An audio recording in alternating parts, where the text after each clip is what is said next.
ও এখানে ওখানে থাকতো, কখনো খোঁজ পাইতাম কখনো পাইতাম না। ঢাকা বিশ্ববিদ্যালয়ে ফজলুল হক হলে মোবাইল চোর সন্দেহে তোফাজ্জল নামে এক যুবককে গণপিটুনি দিয়ে হত্যা করা হয়। প্রত্যক্ষদর্শীরা জানান, বুধবার বিকেলে ক্রিকেট খেলার সময় মোবাইল ফোন হারিয়ে যায় অনেক ছাত্রদের।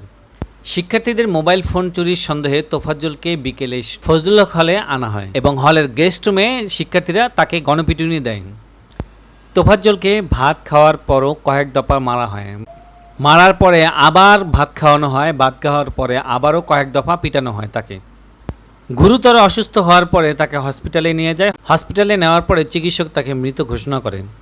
এই তোফাজ্জলের মৃত্যুর ঘটনায় চাঞ্চল্য সৃষ্টি হয়েছে ঢাবি হলে।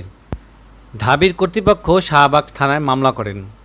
তোফাজ্জলের মৃত্যুর সাথে জড়িত ছাত্রলীগের কয়েক কর্মী এবং আরও বেশ কিছু সাধারণ শিক্ষার্থী। তোফাজ্জলের মারধরের পিছনে যে সমস্ত ছাত্ররা জড়িত তারা হচ্ছেন ফিরোজ উদ্ভিদবিজ্ঞান, সুমন মৃত্তিকা বিজ্ঞান, ওয়াজিবুল সমুদ্র বিজ্ঞান, ইয়ামুজ্জামান ফার্মেসি, সাকলাইন মৃত্তিকা বিজ্ঞান, আহসানুল্লাহ গণিত বিজ্ঞান, জালাল আহমেদ পদার্থবিজ্ঞান, রাশেদ কামাল অনিক মৃত্তিকা বিজ্ঞান, আব্দুস সামান পদার্থবিজ্ঞান, সুলতান প্রাণীবিদ্যা, রাব্বি গণিত। তোফাজ্জল হত্যায় ইতিমধ্যে 4 জনকে গ্রেপ্তার করেছে পুলিশ। তোফাজ্জল হত্যার মাস্টার মাইন্ড এবং প্রধান আসামি আওয়ামী লীগের নেতা জালাল কি বলছেন? ওইরকম মারাই পিটাইতেছিল, তখন ফিরানো হয়েছে। পোলাপান মানতে চাইছিল না যে ও মানে পাগল। কিছুটা ভিডিও ফুটেজ আমরা দেখার চেষ্টা করছি, আমরা দেখে কারা তারা সেটা আমরা শনাক্ত করার চেষ্টা করব। দেবর তোফাজ্জল ফোন দিয়ে বলে, হ্যালো ভাবি, আমি তোফাজ্জল বলতেছি, আমি জগন্নাথ হলে থেকে আমারে চুরির একটা মোবাইল চুরির অপবাদে আমারে ধরছে, টাকা চাই।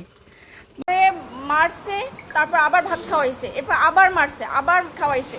তো এটা কোন মানে ইসে আছে?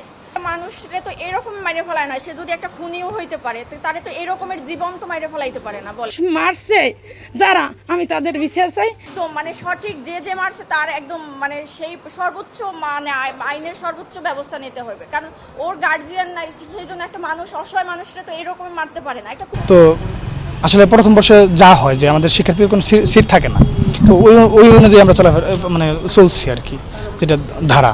কিন্তু ওই সময় আমরা মানে আমি যে রাজনীতি ইচ্ছা করে আসি না, এটা আমি ক্লিয়ার করতে চাইছি প্ল্যাটফর্মে। এক্সটেনশনে গেস্ট রুমে নিয়ে যাওয়া হয় এবং এক্সটেনশনে গেস্ট রুমে নিয়ে যাওয়ার পরে বেধড়কভাবে তাকে মারপিট করা হয় এবং স্ট্যাম্প লাঠি সোটা দিয়ে বেধড়কভাবে তাকে মারপিট করা হয় এবং নির্মমভাবে তাকে জখম করা হয়। জালাল কিছু জানো না? স্যার জানি না তো। ওই চোর নাকি ধরছে, পরে পিটানো হয়েছে, জানি না তো স্যার। আচ্ছা চলো যাই। পরে গেলাম, যাওয়ার পরে ভিতরে গেলাম, ওই সেটা হচ্ছে দক্ষিণ ভবনের গেস্ট রুম, যেটা ফার্স্ট টেস্ট কিন্তু জানি না যে তার কখন ধরা হয়েছে। আবার কাউকে ধরে পিটিয়ে হত্যা করার একটিরও আমাদের কারণ নাই। এই ঘটনাটি যারাই ঘটিয়েছে এটা অত্যন্ত অতি উৎসাহী এবং জঘন্য কাজ করে। ঠিক আছে, যে ছবিটা তোলা হয়েছে যে আমি লাঠি পিক করতেছি, কেন পিক করতেছি, ওই ভিডিওটা কেন করে নাই সে? ওই ভিডিওটা করতে একটু, বা আমি পিটাইছি ওই ভিডিওটা একটু দেখ, এটা আমার চাওয়া তো, যে তারপর সিসিটিভি ফুটেজ যদি থাকে চেক করুক। সমন্বয়ক সারজিদ আলম তার ফেসবুক ভেরিফাইড পেজে বলেছেন, মানসিক ভারসাম্য হোক, চোর হোক, যাই হোক, দাগি আসামি হোক, কারোর ক্ষমতা নেই কারোকে পিটিয়ে হত্যা করা।